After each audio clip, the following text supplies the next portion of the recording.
Shlomo Lieberman. I'm the Director of Mental Health at SPH, and if it's true that the shoemakers' children and family go barefoot, then that's everything you need to know about me.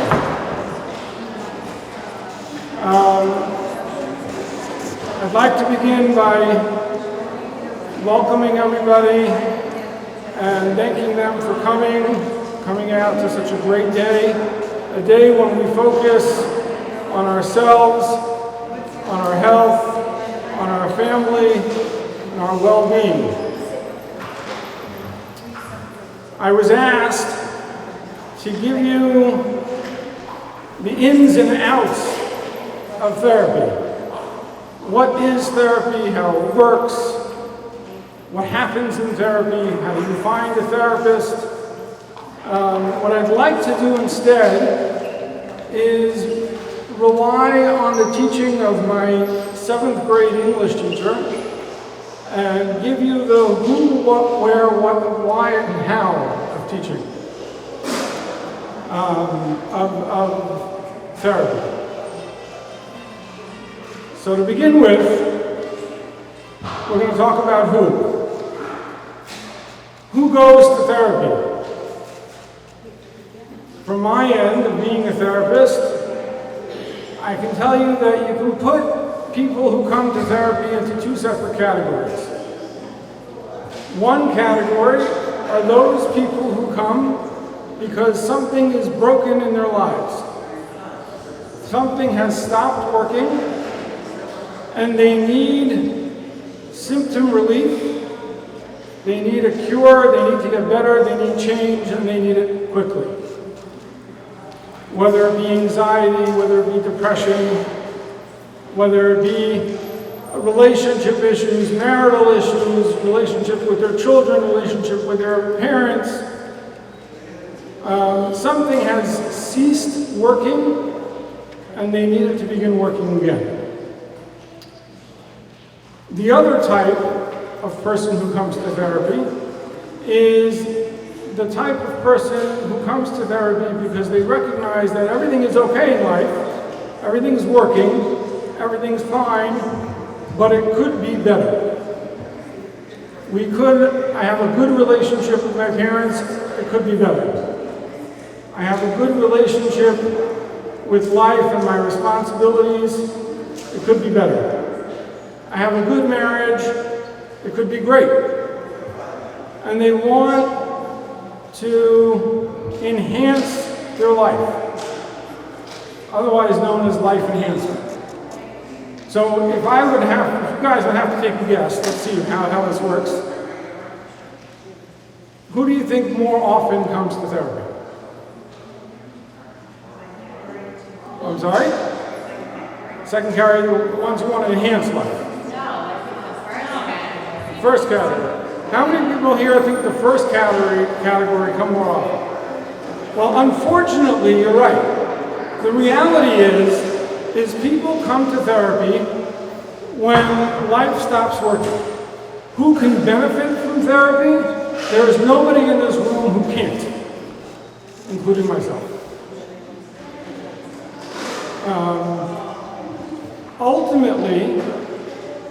Ultimately, the reason that happens, the reason that the people who come to therapy come when life stops working is because we get mixed up in life, very mixed up, between what's urgent and important. Let me explain. There's a book, a very good book that I recommend you reading, called 7 Habits of Highly Effective People. You ever heard the book? In the book, it discusses how do you prioritize your life. What do you make a decision to do in your priority? And he breaks down life into 4 boxes, 4 categories. The first box is what's important and urgent. Nobody gets those things wrong, right? You're in your 9th month, you go into labor, it is urgent and important for you to get to the hospital, you don't put it off. Pretty much everybody gets to the hospital, right? It's urgent, it's important, we do it immediately. We're pretty good about that. The last box is also, we're pretty good about. The last box is neither urgent nor important. 95% of the emails I get in my email box fall into that category of neither urgent nor important. Right? We're all good at the first category, and we're really good at the last category. The problem that we have is the two middle ones. There are things in life that are very urgent, but not really that important. Right? The parking ticket, it's urgent to move your car because you don't want to pay the money, but in the global scheme of things, the parking ticket's really not that important. However, everybody will agree, and I do this with clients sometimes, I ask my clients, when you pass away in 120 years and you move on, what do you want written on your epitaph? What do you want written on your tombstone? Nobody tells me they want their credit score on their tombstone. Not a single person has ever told me that. However, they all tell me I want loving husband or loving wife, loving parent, right? I want all of those, good friend. Those are the things that we want to be remembered as. Unfortunately, we don't necessarily live life according to that. Think about it for a minute. It is just about 8:55 or 9:55, a.m. Your car is parked on the street, alternate starts at 10 a.m. You gotta move your car. And your daughter comes down to you and says, Dad, I need to speak to you, really important.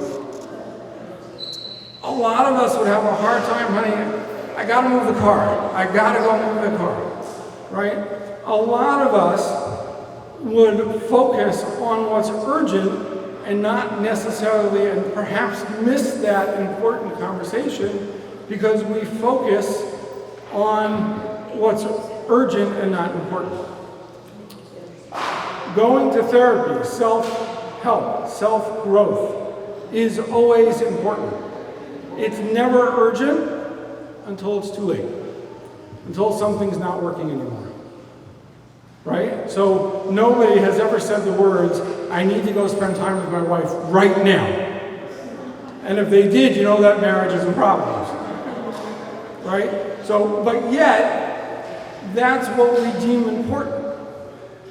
A lot more people would seek therapy if they focused on what's really important in their lives and not just what's urgent. So now we know who the people who come to therapy are. Who are the therapists? Well, I was 17 years old when I told my mother that I wanted to become a therapist. Her response to me was, you just want an excuse to have a couch in your office. I will tell you that she wasn't wrong.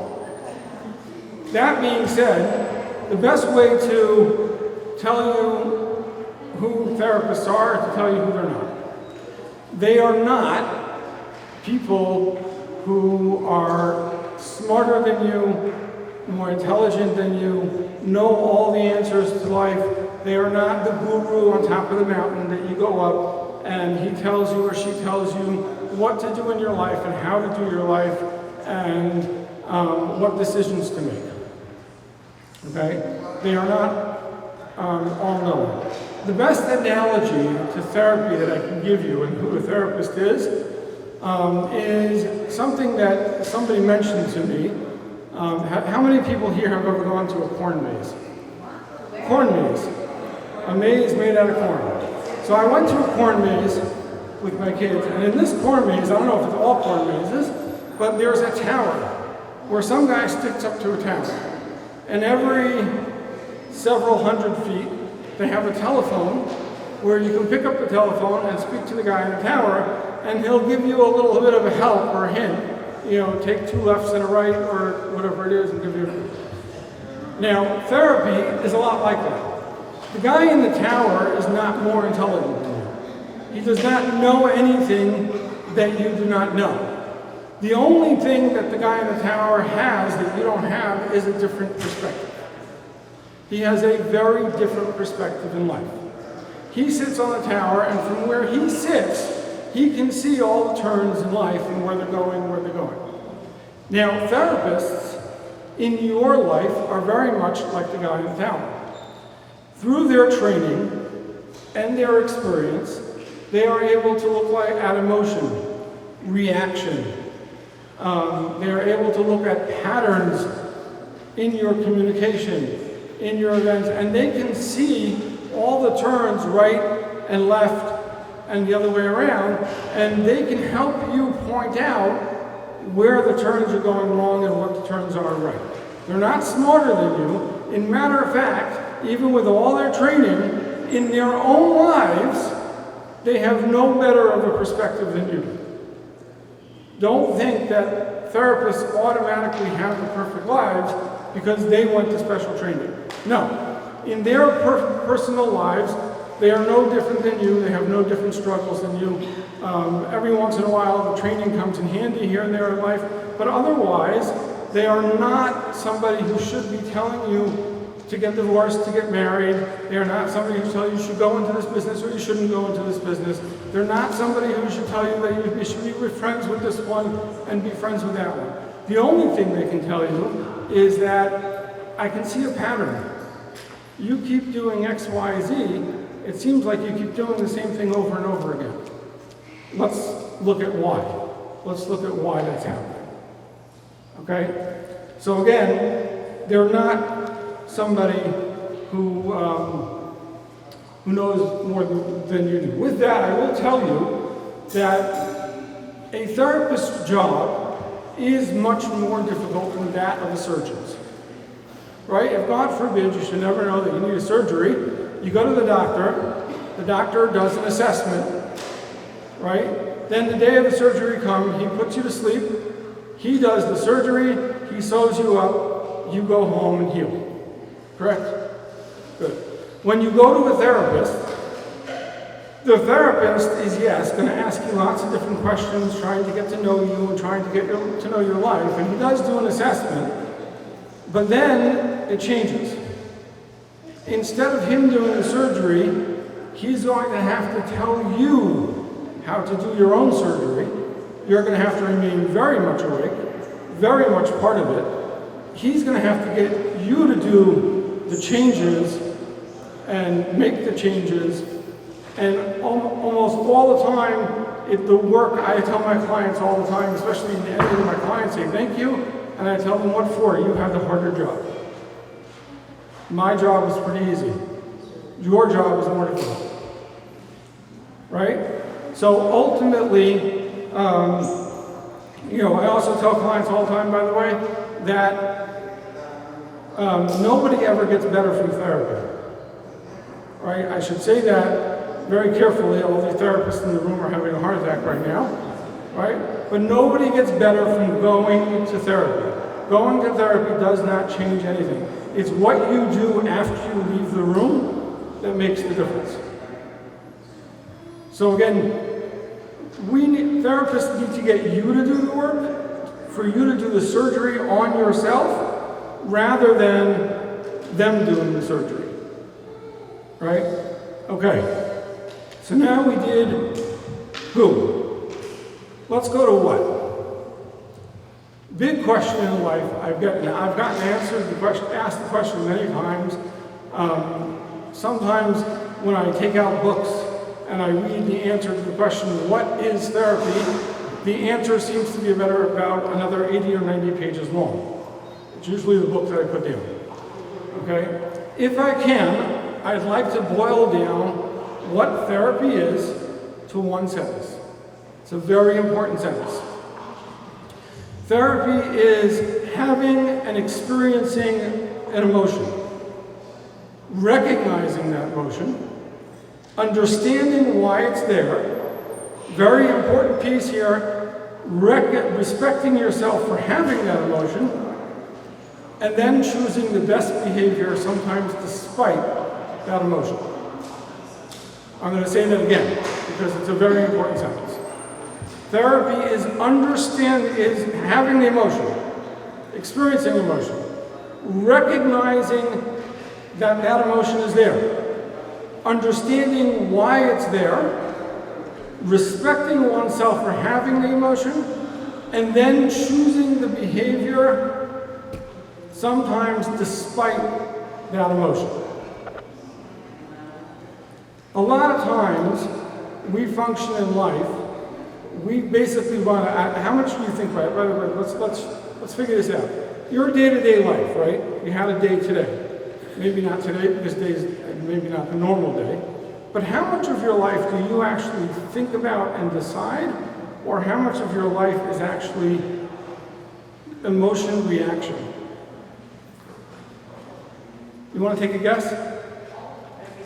So studies have shown that depending on people, whatever it is, it runs up to 95% of our day, right? We make hundreds of decisions a day. 95% of our day is just reactionary. We do something, we react to it. We do something, we react. So what that means is we are programmed. We have programs inside of us. From the time you're born, by the way, you know, the saying that a baby is a newborn slate, it's not true. They actually come pre-programmed like computers. Okay, they come pre-programmed. You have a stimulus and a response. Something happens, you do something in return. Anxiety, you have a fear-based response. Frustration, maybe we lash out at others. Powerlessness, that's a really good one. What do you think the response to powerlessness is? Anybody have an idea?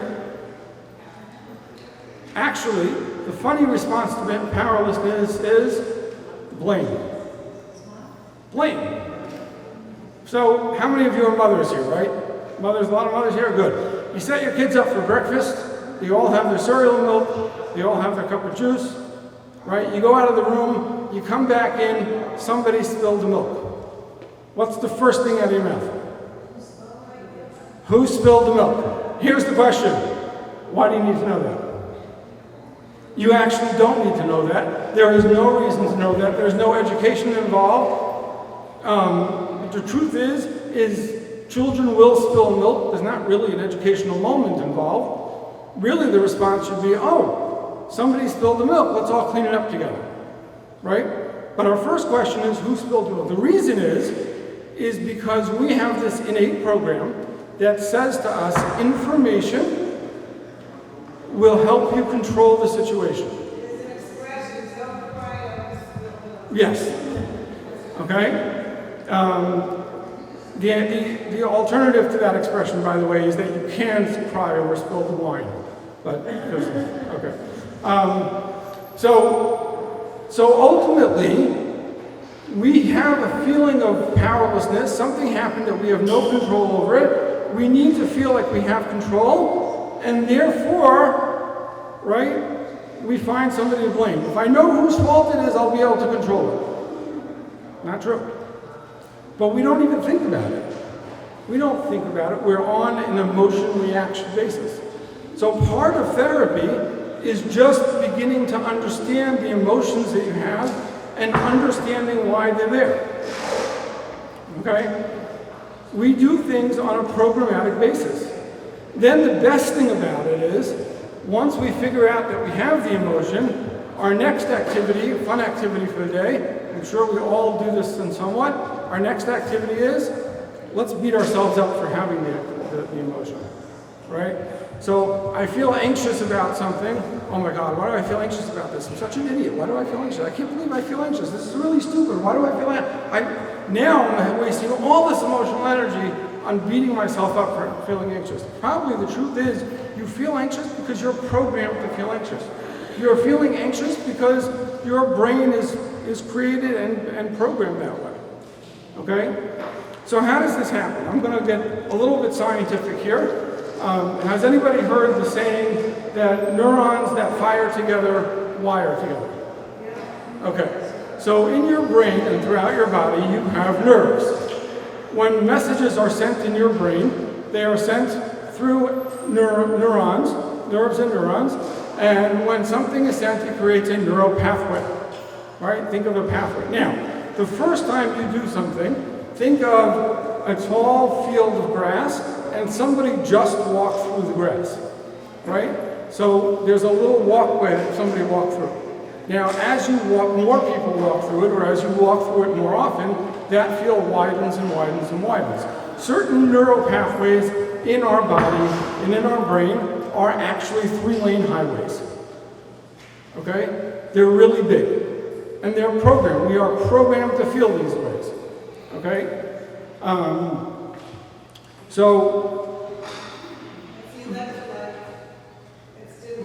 Yeah, I'm going to keep it simple because I can't even remember all that stuff. But we do this. We create. Now, one very important fact. I'm going to tell you the fact, and then we're going to forget it until a little bit later on, when at the end of this workshop. But cool fact: old neural pathways never go away. Right? You learn something new. But old neural pathways never go away. They're still there. It's the reason a smoker who quit smoking 28 years ago can wake up and suddenly have a craving for a cigarette, because the old neural pathways don't go away. We may use the new ones, but the old ones don't go away. So I know some of you are eating. If you don't want to do this, you don't have to. But let's do an exercise here. How many of you if you can just cross your arms? Just take a second, cross your arms. Comfortable? You're all comfortable? Good. Now what I'd like you to do is I'd like you to notice which arm is on top, which arm is on bottom. Now switch it. It's much harder. Is it comfortable? No. Right? Now if you put down your arms and you go really fast, put that back your arms, it's going to go the old way. Right? That's all about neural pathways. Right? You are folding your arms. You've been folding your arms your whole life. It creates a neural pathway, really long, really big, like a superhighway. Yes, that's all about neurons and all about nerves. Okay? So then, when you go to do something different, it's that small field, it's that small pathway in the field, and it's a new one. And the old neural pathway, right, is so much stronger that it takes a lot of thought and a lot of effort to putting into the new one. So let's bring this back, by the way. Let's bring this back for a second to our therapy session. Why people are going to therapy, right? So we have this emotion. So emotions were never meant to drive the car. You're supposed to drive the car. Emotions are basically the lights on the dashboard. So let's say you drive a car, right? You turn on the car and the engine light goes on, right? So what are you supposed to do? I said what are you supposed to do because if you're like me, you ignore it. But what are you supposed to do? You're supposed to bring it to the mechanic, right? So you go to the mechanic looks through the car and he tells you, listen, here's the deal. Your car is working perfectly fine. Everything works, except you have a short in your engine light. Okay?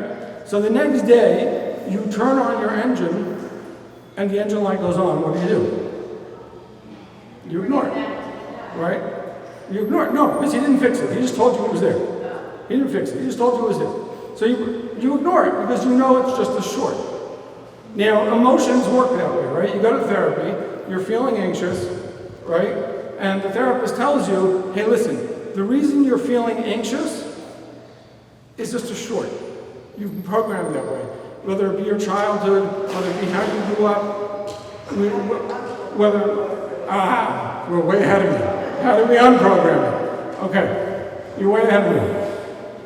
So, all of this, right? So you're going to ignore the emotion, because you know that now emotions are really hard to ignore sometimes. Emotions are very difficult. There are two reasons emotions get very difficult to ignore. Okay, let's play God. Okay, let's play God for a minute. You are God, and you are creating the fragile human being. Right? You want it to have an internal alarm system so that when something goes wrong, you know that something is going wrong. Right? Now, what are you going to do when that human being ignores the alarm system? What Say that again? Do it again. Or make it louder, right? So when we ignore our emotions, when we pretend that they don't exist, when we try to suppress them and shut them out, they get louder and stronger, and they leak into every decision we make. They end up all over the place, like toxic waste in a drum. Okay? If, on the other hand, we look the emotion straight in the face, we say, I understand where it's coming from. I understand why it's there. I respect myself for it. It's not my fault. There's a good reason why that emotion is there. However, I'm going to decide to do something otherwise. An amazing thing will happen. When you do that other thing, the emotion will get weaker. It will not disappear. It will get weaker. Now, we're going to come back to this. All of therapy, every modality you know of, everyone that you heard of, deals with this on some level. Deals with the idea of having an emotion, feeling an emotion, understanding an emotion, respecting yourself, even though you have that emotion, and doing something else differently. Whether it's CBT, whether it's DBT, whether it's IFS, whether it's EFS. By the way, in psychology, you are nobody unless you have an acronym. You have to come up with an acronym unless you're nobody. Okay? Every single modality deals with this process, but just deals with it in a slightly different way. Okay? That's what therapy does. Now, you've asked the ultimate question.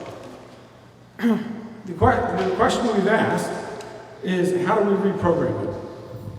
Well, brings me to my next, I'm going to skip over where and when for a moment. I'm going to go to why. My why, we did who, what. My why is all this so hard? Why is this incredibly difficult to do? It sounds so simple. I have an emotion. I understand what the emotion is, and therefore I should just do it differently. Why is it so hard? Why do therapists get paid so much? Why do I have to go to therapy so many times? It just should be easy. The reason for it, I like telling in the form of a story. So, the story takes place in the Middle Ages. This young man is living in the Middle Ages in a kingdom, and he has a wife and 2 children, and he gets called up for war to fight the neighboring kingdom. In those days, when you went for war, you went for like years or months or years at a time, right?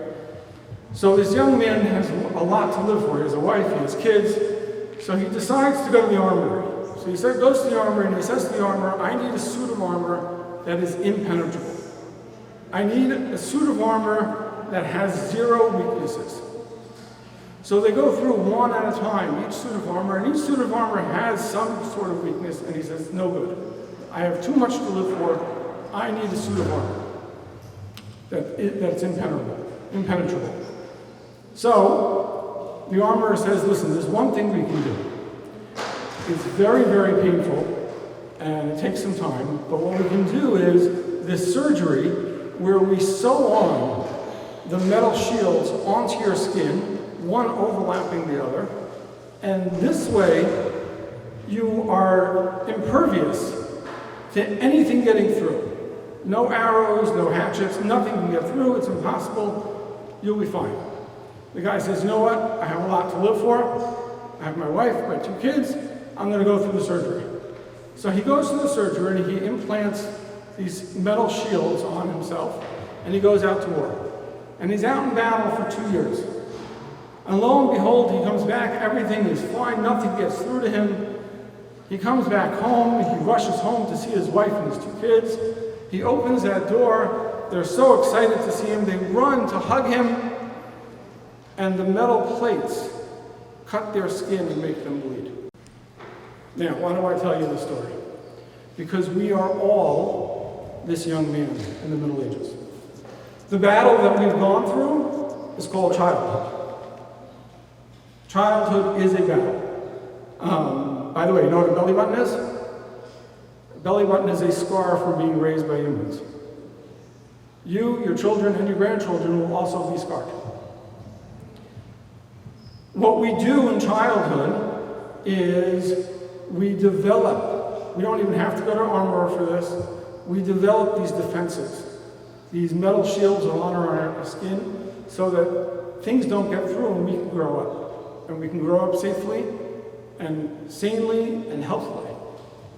But then, when we become adults, lo and behold, these defenses that we've created end up hurting the ones we love the most. That's the problem. So let me bring this into our lives, right? Young couple gets married. They were married for a couple of months, the honeymoon's over, they're home. This young man happens to have a controlling mother. Now I know what you're thinking, a controlling Jewish mother never happened, I know that doesn't happen. He happened to have a controlling mother, a mother that needed to know where he was, what he was doing, what time he'd be home, who he was with, constantly, every ounce of independence this boy had to get, had to come through fight, had to come through a battle, right? So now he's finally married, he's living in his own home, it's Sunday night football. I think at this point when I was a younger guy, there was only Monday night football, now it's every night of the week. I'm not sure exactly how that happened, right? He's sitting home, he's watching Sunday night football. His wife lovingly comes over to him, takes the remote control, turns off the television, says, "Come honey, let's go to bed." The guy stands up, blows up, and says, "What are you doing? You can't do that. Why are you turning off my television? I'm watching the football game. Can't you see? Don't tell me what to do." What's going on? The girl has no idea what happened, right? The reason it happened is because he just got triggered, that neural pathway got triggered of being controlled, and the response to that trigger was battle, was fighting for my independence. So a fight that's not with her comes out with his wife. Now, ultimately, what makes this worse is even if the guy does realize it, it's incredibly embarrassing, and he doesn't want to be blamed for it, and he doesn't want to be hurt, so every time they talk about it, he has to defend why he did it, because emotionally, he doesn't want to be in that place of being vulnerable. Ultimately, we are all fighting defenses that we grew up with. None of us, nobody gets through childhood unscathed.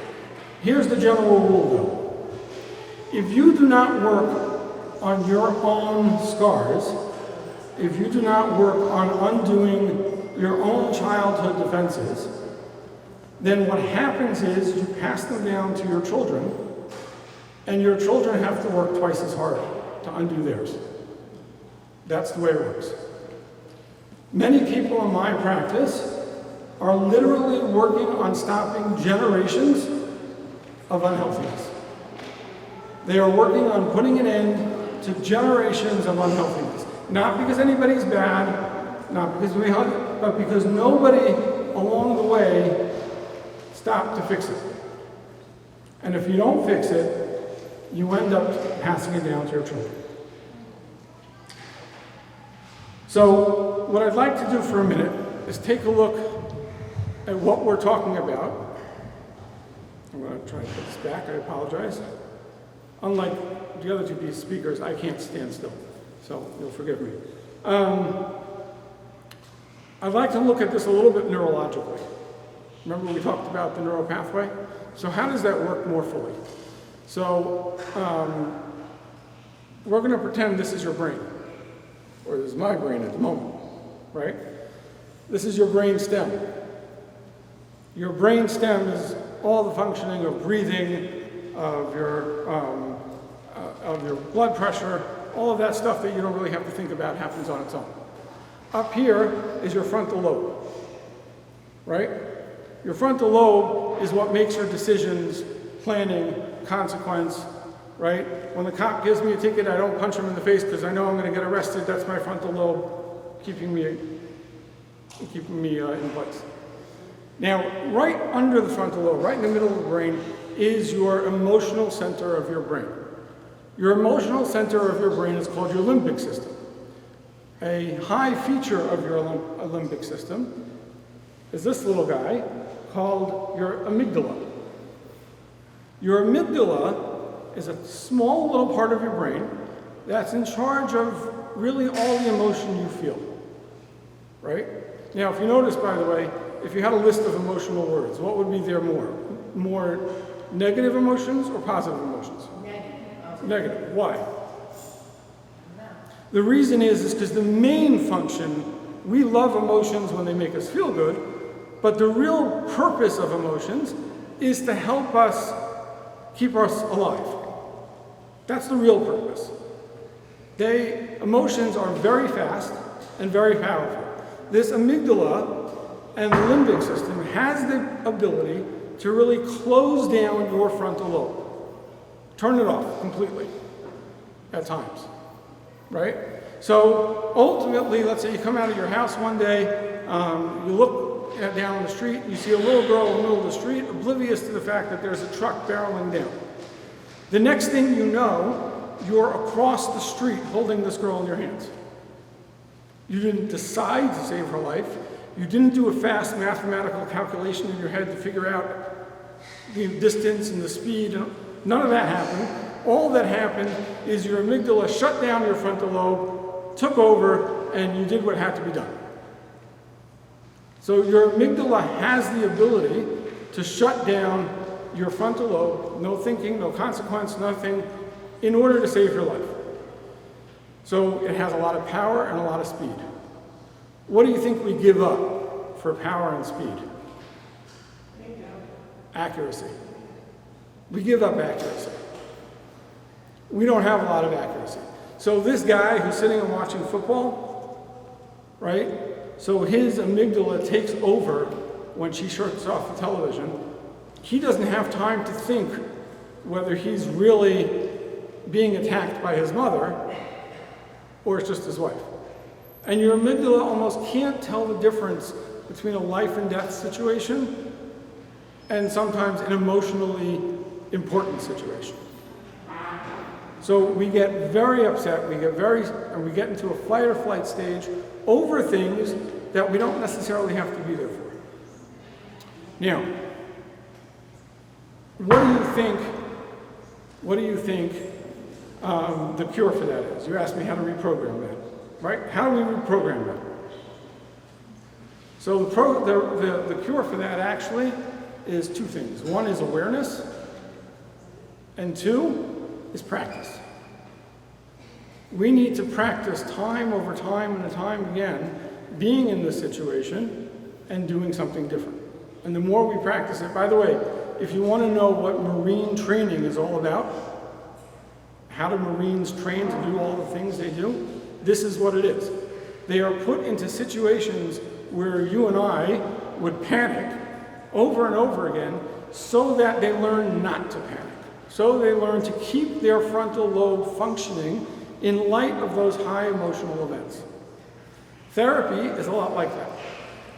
Therapy is about learning to understand the emotions, but to keep your frontal lobe, to keep your whole brain plugged in while you're going through life events, so you're not just reacting to the event, right? You're choosing what to do. So I'd like to follow, what do you think, by the way, of all therapists in the world, what do you think the most, I don't know if it's the word diagnosis, I don't like the word diagnosis. What's the most common ailment treated in therapy? What? No. Low self-esteem. By far. The reason is because anxiety, depression, everything else also creates a low self-esteem. Right? We all talk about self-esteem. Does anybody know what it is or how it works? Well, let's talk about how it works for a minute. When you were born, I used to say there was a tape recorder in the back of your ahead, but I'm aging myself, and I've had to update these things after a while, because last time I said that, the kid looked at me and said, "What's a tape recorder?" So you have a recording device in the back of your head. It's a very special recording device. It's actually, by the way, not in the back of your head, it's actually in the amygdala, but shh, don't tell anybody. It sounds better this way. You have a recording device in the back of your head that records your perception of everybody's perception of you. So it's 2 steps away from reality. It's your perception of other people's perception of you, right? Because you want to know where you fit in life and how you fit in. I used to say with a poor perception of reality, you may end up running for president when you shouldn't run for president, but people think I'm talking about somebody, so I stopped using that one also, right? But it's a very important idea to know where you fit in life. So it's your perception of other people's perceptions of you. So a little boy, let's say, grows up the youngest in his family. Maybe his next sibling is 4, 5, 6 years older than he is. He goes through life and everybody perceives him, he perceives that everything he has done, everybody else has already done. Every accomplishment he has accomplished, everybody else has already accomplished. Everything that he masters, everybody else has mastered for him. So he comes to the conclusion, because of his experience, and mind you, nobody's bad, nobody's evil, he comes to the conclusion that he's less intelligent than everybody else. So now, this boy turns 6. He goes to school. An amazing thing happens with this recording when you're 6 years old. Again, it's your amygdala, right? It starts not only recording, it starts talking back at you. It starts talking to you. So this boy sits in class, his first day of first grade, and the teacher asks a question, and he's about to raise his hand, and the little voice in the back of his head says, "Whoa, whoa, whoa, whoa, whoa, whoa, remember, you're less intelligent than everybody else, right? Put your hand down, sit quietly in the seat, hopefully the teacher doesn't notice you, you'll get through this unscathed." And he listens to the voice, right? At the end of the class, that same voice, by the way, that told him to not raise his hand, is the same voice that looks at him and says, "See, you didn't answer the question." That proves that you're less intelligent than everybody else. Now, multiply that daily by 20, 21, 22, 23, 25 years, right? I'm less intelligent. This boy can walk through life feeling, experiencing that he's less intelligent than everybody else. Okay? The goal of therapy is understanding the feeling, knowing where it comes from, knowing why it's there, even what it wants you to do, respecting it because it got you through childhood, because whatever that scar was, there was a purpose to it that got you through that childhood, right? This guy's big fighting when people tell him what to do, the guy who's married, it got him through childhood. So let's respect it, because it did save his life, but then ultimately choosing what to do differently and how to do it differently. So, how does this work? Now that we got the who, what, why, I want to kind of synthesize it. So I want to do a little exercise with you. Point to your mind. Your mind actually doesn't exist. Mind-blowing, isn't it, right? Your mind doesn't exist. Your mind is actually a product, the experience of the workings of your brain. It doesn't exist in the way you experience it, which means that we can visualize our mind in any which way we want. So here's what I'd like you to do. I'd like you to visualize your room, your mind, as a big circular dome-shaped room. On one side of the dome, there is a huge flat screen television. Everything, your feelings, your thoughts, your experiences, the fact that it's hot in this room, everything comes in on that big screen television. Now, next to that room, going throughout the room all the way back, are smaller screens next to it. Whatever's not deemed important by our brain gets pushed off the big screen and moved to the side screens. It's there, we know it, right? But ultimately, it's not on the big screen. I want you to imagine for a second, well, let's try this. Those of you who closed your eyes in order to visualize, you might have to open up your eyes for this part. I'd like you to notice that I'm wearing a blue shirt. Right? Notice I'm wearing a blue shirt? Now, without moving your eyes away from me, stop noticing that I'm wearing a blue shirt. Turn it off. Can you do it? No. No. Why not? So reality is we don't turn off our feelings and thoughts. We don't turn them off. We can't turn them off. We're not in control of them. Right? So ultimately, the more you try to turn off a feeling or a thought, what you're actually doing is you're holding it on that front screen and not letting it move off to the side. By now, you stopped noticing that I'm wearing a blue shirt because it became unimportant and got moved over to the side. Right? Our goal in therapy, a very important goal, our goal in therapy is when you have negative thoughts and negative feelings, we want you to recognize them, but our goal is to be able to push them aside. Again, I say that, maybe I say that wrong. Our goal is for you to be able to focus on your life so that they get pushed aside. Not that you push them aside. Very often I have clients who come to me and they tell me they are failing therapy. And the reason they are failing therapy is because they have been with me for 6 months, 8 months, 10 months, and they still feel the feelings they came in with. That's not failing therapy. You know why? Remember what we said about the neural pathways? What we said about the neural pathways is they never disappear. We don't lose them. They're always there. So which neural pathway gets fired can be a choice of just random. So you're not in control. By the way, a very important equation in life, one of the most important equations in life. You ready? You can only be responsible for something to the exact proportion of control you have over it. If you don't have control over something, you cannot be responsible for it. Right? It's like being responsible for being hungry on a fast day. You're allowed to be hungry on a fast day. We don't tell ourselves that we're bad people because we're hungry on a fast day. We do tell ourselves that we're bad people for feeling jealous or for feeling anger or for being resentful. All these negative feelings that we may have, we judge ourselves. That we do. But the truth is that some of those feelings have just as little or no control as the being hungry.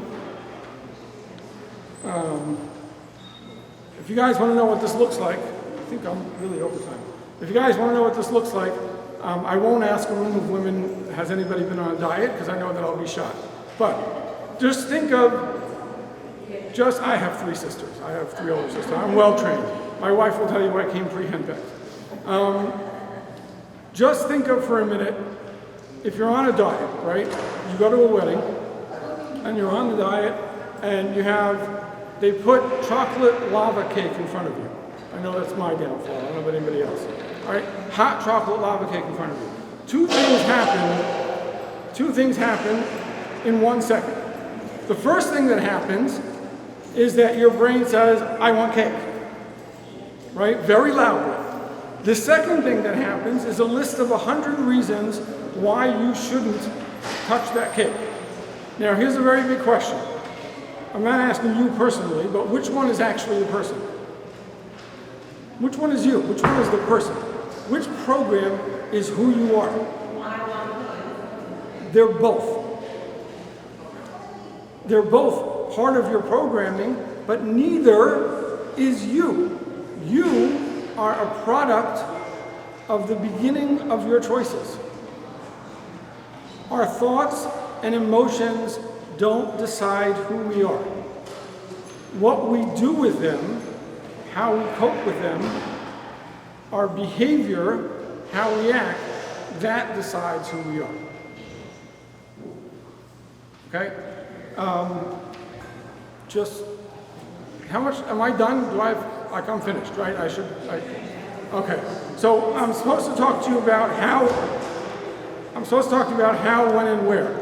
When and where I'm going to leave up to you, right?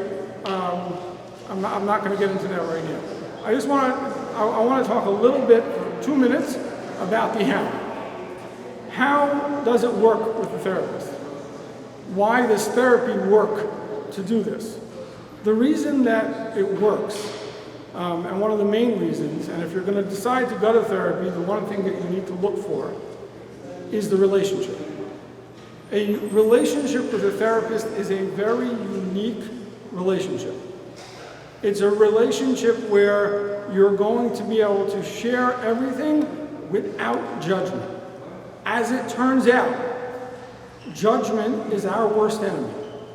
The way we judge ourselves, the way we judge others, that is our worst enemy. And in a relationship in which we're going to grow and change and learn is only going to happen in a relationship where there is no judgment. And in order for that to happen, you need to feel very comfortable with the person. So some people like going to community people, some people like not going to community people, some people like, depends on what your personal need, what your personal, ultimately, it's a place of non-judgment. That's where the therapy is going to work, because it's the only place you're going to be able to take a look at yourself on a holistic way without getting stuck in the pattern of the judgment. Okay, I'm going to leave it here. Thank you all very much.